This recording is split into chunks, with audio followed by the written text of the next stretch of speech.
This is the blessed Lawrence who gave himself up for the treasure of the church. For this he earned the suffering of martyrdom to ascend with joy to the Lord Jesus Christ.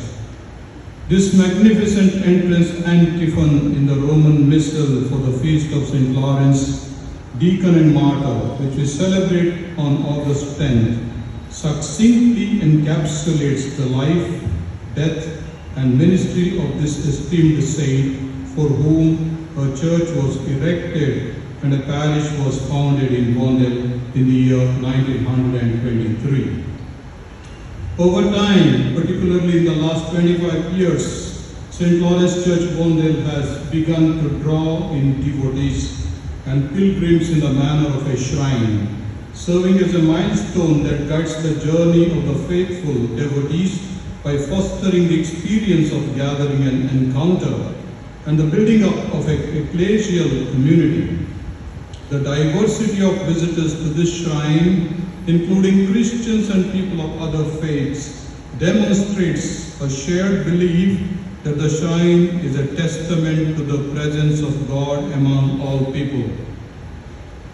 This sacred place offers significant potential for mission, both ad intra and ad extra, which can play an important role in the evangelization of the church in a variety of ways.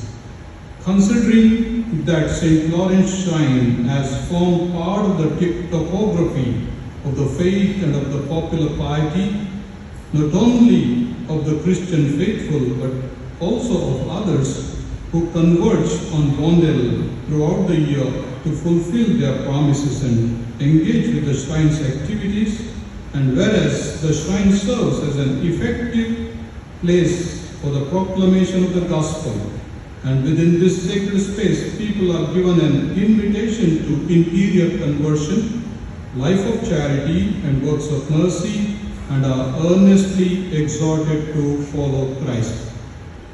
I hereby approve and declare St. Lawrence Shrine at Bondel as a diocesan shrine in the Diocese of Mangalore, in accordance with the church law, with all the duties, rights, and privileges given to our diocesan shrine by the Code of Canon Law as well as other church documents, particularly the Directory on Popular Piety and the Liturgy, with effect from 18th November 2024, the occasion of the inauguration and blessing of the renovated church to mark the centenary of St. Lawrence Parish, Bondel. Furthermore, I encourage the faithful to make pilgrimages to the shrine to seek the intercession of the saint and to draw closer to Jesus Christ. Given at the Diocesan Curia, Curialbai, Mangalore, on the first day of November in the year of our Lord 2024, the Solemnity of All Saints. Peter Paul Saldana, the Bishop of Mangalore.